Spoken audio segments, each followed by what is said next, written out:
So, ladies and gentlemen, today we're going to be asking the question if the original Godzilla can beat the entirety of the 7 from the Boys series. This includes comic and show variations of both characters.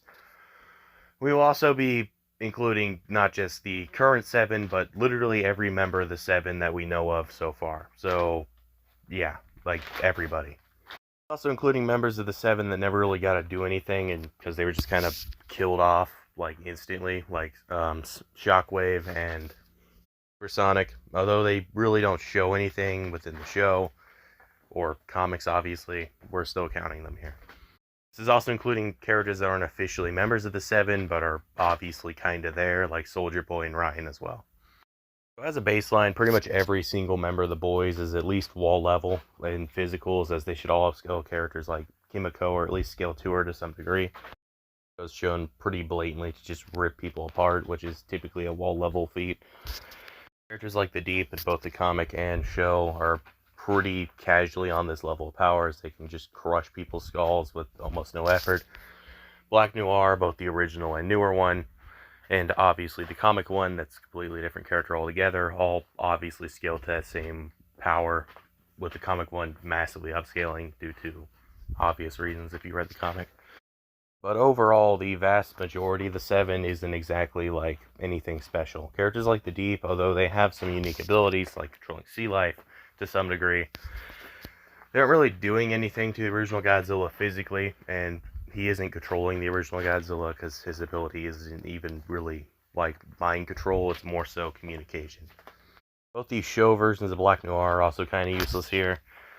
The first one, although he has some pretty decent durability showings in the small building to even large building levels, if you go off the animated episode that's kind of canon, he isn't exactly surviving a point-blank atomic breath or like getting stomped on by Godzilla, who has a direct statement that says his tail swipe is like mountain level, as it can destroy a mountain.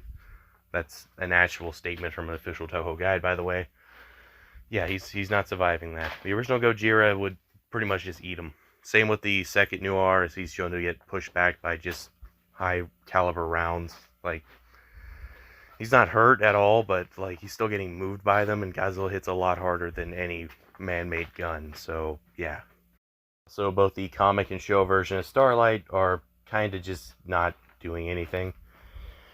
Well, her powers are a lot more diverse than the last 3 that I mentioned. She isn't like, what's light gonna do? Is she gonna blind Godzilla? His atomic breath's already pretty bright, so if that even works, kind of debatable. You could argue she could draw power from the radiation itself, but I mean, Godzilla's AP makes hers look like nothing, so it's kind of debatable if she could actually do that. That'd be akin to saying she could just absorb Soldier Boy's chest blast, which is highly doubtful, seeing as they didn't even consider that in the show. Now, though she can fly and does have ways to avoid getting hit by Godzilla's attacks, she, at the end of the day, you're going to have to do damage if you want to win a fight, and she's not capable of actually hurting Godzilla here. Jack from Jupiter from the comic is a character that can at least avoid getting hurt, as his power is literally just basically invincibility, with there being pretty much no indication that it's not true invincibility. Like, he literally cannot get hurt. And Translucent's another character that can also avoid getting hit because he's an invisible guy. But same with Starlight, they can't really physically hurt Godzilla here at all. So they're kind of just either sidelined or getting used as cannon fodder here. And then the 3 speedsters of the team, which I can see annoying Godzilla, but not really doing anything that substantial. Those being A-Train, the fastest of the 3 by far, Mr. Marathon, most likely the slowest of the 3, and Shockwave, probably the middle of the 3. Those 3, like, they could annoy Godzilla a lot by just running around him in circles and forcing him to not attack other characters. But they could, just like Starlight and pretty much the vast majority of the 7, they can't really hurt Godzilla here, and he can definitely hurt them. He's also should be able to damage them, as his atomic breath in the original film was more of like a flamethrower, so if he just shoots that at the ground, they can't really get close to him. So if they even want to do any damage or even distract him, they have to risk getting burned up by atomic fire. So yeah, they're not exactly doing much here. Also, Supersonic, Firecracker, and Sister Sage probably the most worthless trio in this entire group for this fight. Supersonic has literally no way to do anything here. He's just getting, like, the Homelander treatment that he already got. Sister Sage, I mean, she could probably think of something, but she's not like she's making an oxygen destroyer mid-fight, so yeah, she's most likely just getting shot in the face and is dead. Or just getting fried by the radiation, as she should have pretty much no resistance to it, like everyone else should have at least have something, being all superhumans. At least durability-wise. Although she's superhumanly smart, it's pretty blatantly shown that even a normal gunshot can kill her, so yeah, she's kind of screwed.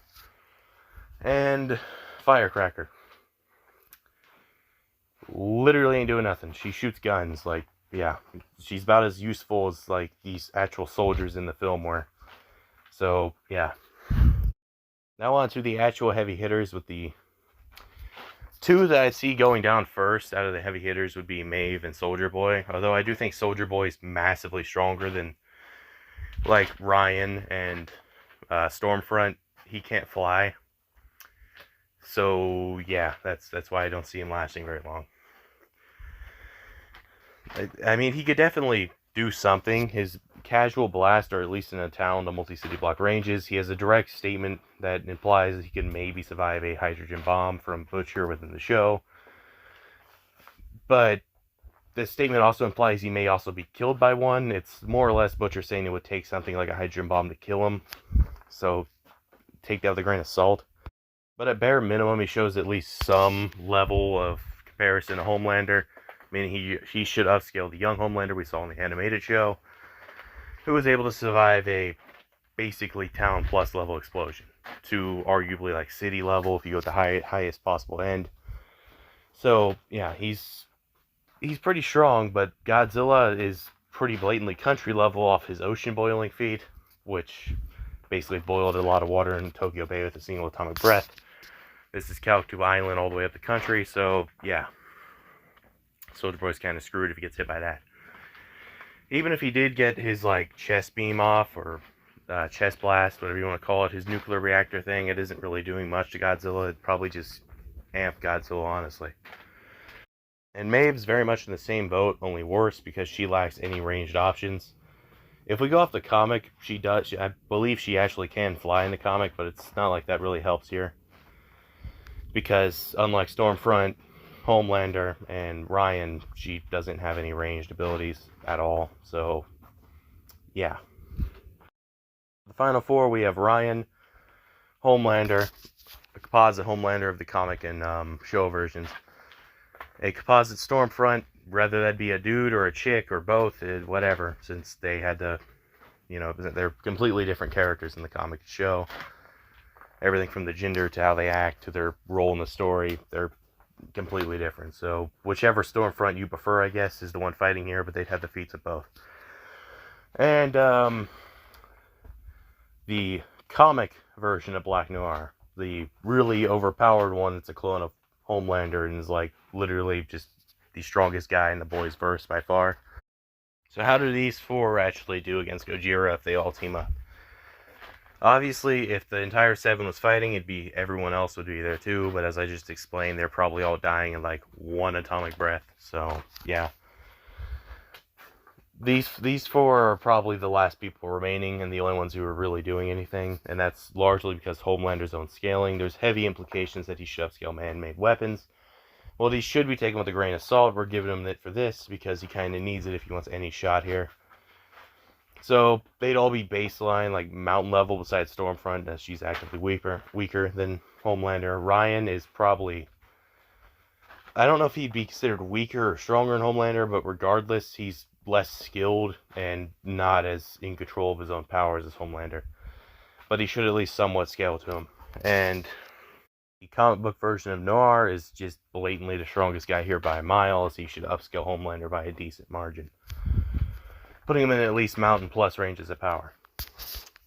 So although none of these four are actually stronger than just a casual Gojira, without even including the Oxygen Destroyer scaling, which can buff them up all the way up to Multi-Continental, they're at least closer in power than the rest of their team. Do I think they have a shot here? Absolutely not. Not even remotely close. I think they can maybe make Godzilla bleed if they all beam spam one spot. But Gojira has regeneration and can also beam spam them. So yeah, they're kind of screwed.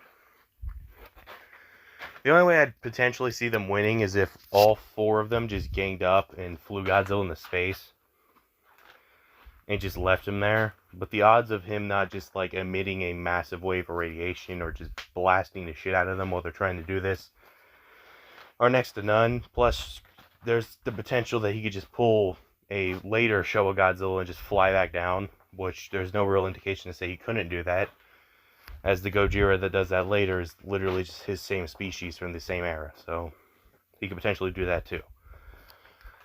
So yeah, the 7 is kind of cooked if they try to fight Gojira. That's how this goes.